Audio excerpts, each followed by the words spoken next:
Good afternoon. How you guys doing? It's the Car Crazy Guy from Santa Clarita. And as I mentioned before, I was going to do another video showing a couple of mods. One of the ones I explained before is I want to do the lighted door sills. So I'll give you a show on that. Without further ado, let's step in and check it out.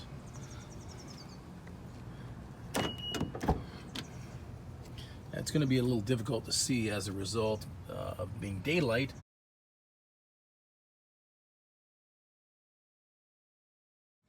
But the actual word cord is lit around the letters, not the whole cutout. It is the same color as the trim on the vehicle. Matches perfectly.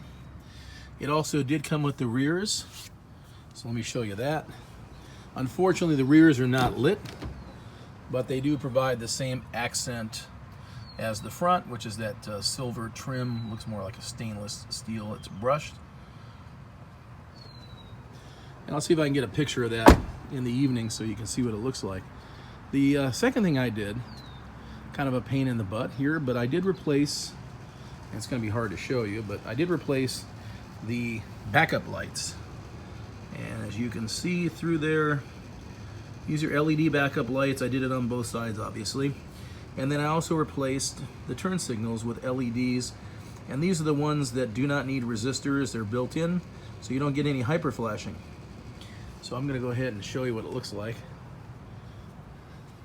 I won't be able to show you the reverse lights, and the reason being I can't get it into reverse and keep the car off, because every time you turn the car, open the door I should say, with it running, it puts it back into park.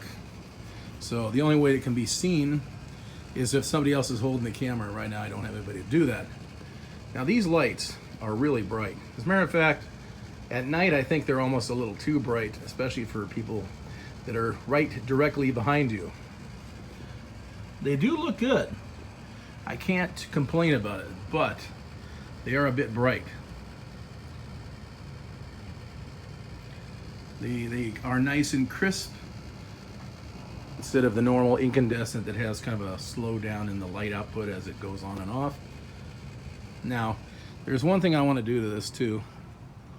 And I want to do it myself, but I do not want to take the bumper off and go through all that, because I know what's going to happen. Through the process, this car is going to get damaged. But I want to replace this grille.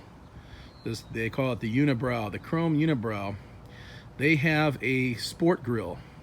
This is not the grille off the Accord Sport, but it's called the sport grille. And basically, the chrome strip that starts right almost at the edge of the headlamp and works its way all the way across, including the H, and all the way on the other side, it is removed. Somebody told me that you can actually take off the little trim that's right under this piece here. Once you open the hood, there's some trim right in underneath here. Remove all that, and there's a series of tabs. As you push down, you pull on the grill, and it'll disconnect and unsnap. And then once you do that, the whole thing just slides right off. And of course, the reverse to put it back on. There is going to be two options for the center part of the grill. As a result, the whole grill shell is black, piano black, like the rest of the front of the grill. But then there's an insert, and you have the choice of a smoked chrome or an actual chrome. And I think I'm just going to go with the actual chrome, since this car has a lot of chrome accents on it to begin with. But the only downside is if you order it online, you get a good deal, but the shipping is like ridiculous, like $120 to $130 to ship it to Southern California, which is astronomical, and it's not worth it. So I might as well just buy it local over here at the local dealer and see if I can get them to give me some money off, like a percentage off. If I get 20% off, I'd be in heaven. That'd be great. So of course, California tax 9.5% will reel back some of that, so I'll end up with a net discount of around 10.5%. I can certainly live with that. But that's my goals. And I don't think there's much else I want to do to it. There's a few things I'd like to do, but I don't want to put a lot of money into cars, because I know what happens after a couple of years. You know, I'm going to get rid of this thing, and I'm not interested in taking a huge loss, because I don't want to take this stuff off. Now, taking these running boards off is super easy. They just unsnap. You just cut all the zip ties, pull the wiring out, you know, and just put it back together, and you're done. And I can resell that to somebody. And same thing with the bulbs, although the bulbs are pretty inexpensive. I don't really like messing with the taillights, and the reason why is when you open the trunk here, and this isn't terribly hard, but you have to remove this piece right here. You take a trim tool and you pull it out and it unclips. Of course, if you're not careful, you break it. Once you do that, there's 2 screws, about here, and you remove those. But then the hard part is the tail light has to be pulled this direction. In other words, it has to go away from the car. There's no room to get your fingers behind here. So I had a little suction cup, and I attached it using a little water, and once I pulled on it, I got a little lip. I could just get my finger under there. And I used masking tape, and I taped in these areas because I know that through experience, if you pull down here, this part's going to indent in and rotate into the paint and chip it and crack it. And I've seen that on other vehicles. You got to be careful. So basically, using the suction cup and my fingers, I gave it a firm pull, and the freaking taillight just flew out. Boom! It just came off, and it kind of hit down here. But to my amazement, absolutely nothing happened to it, because I would have been seriously irritated. The only thing that did happen, though, was when it flew off, and it's not, you can't really see it, but right about there, right in that little paint area, like I said, you really can't see it. It took a little tiny little itty bitty little pinpoint of paint off, which I just touched up. Very, very, very small, and you can't even see it. I can't complain about that. But anyways, the other side came off without any event. And again, you gotta first remove this guy. Right about here is where you have to pry and pull towards you, and it'll just come off. It's not bad. The 2 screws, and you have to, again, grab this. Now this is a little more indented than the other side.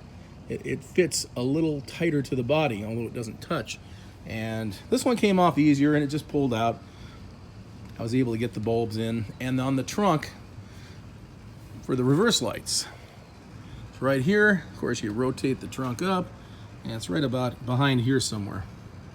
So what you gotta do is, these are nice clips because they have the little heads pop out and then they just come right out. You don't have to pry the whole thing out. They're not like Christmas tree clips. Let's see if I can get a picture of it for you.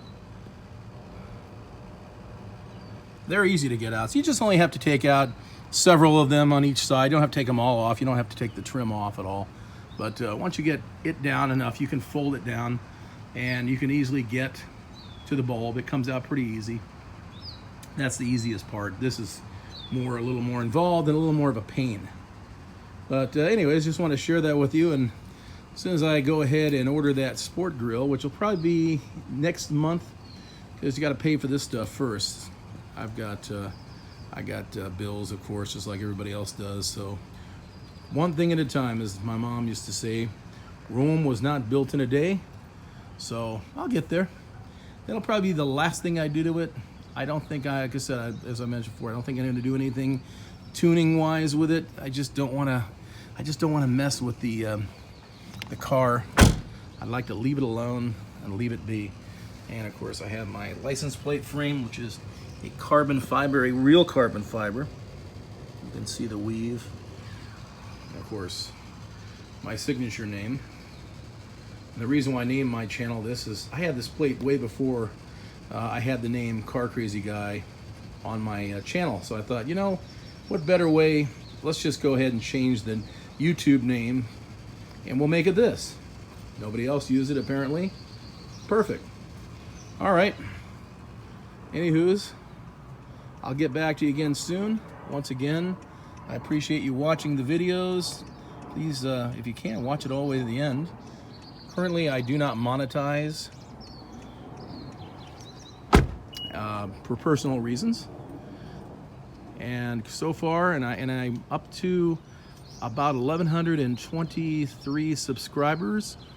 Once again, I appreciate everybody for watching, and I appreciate my subscribers.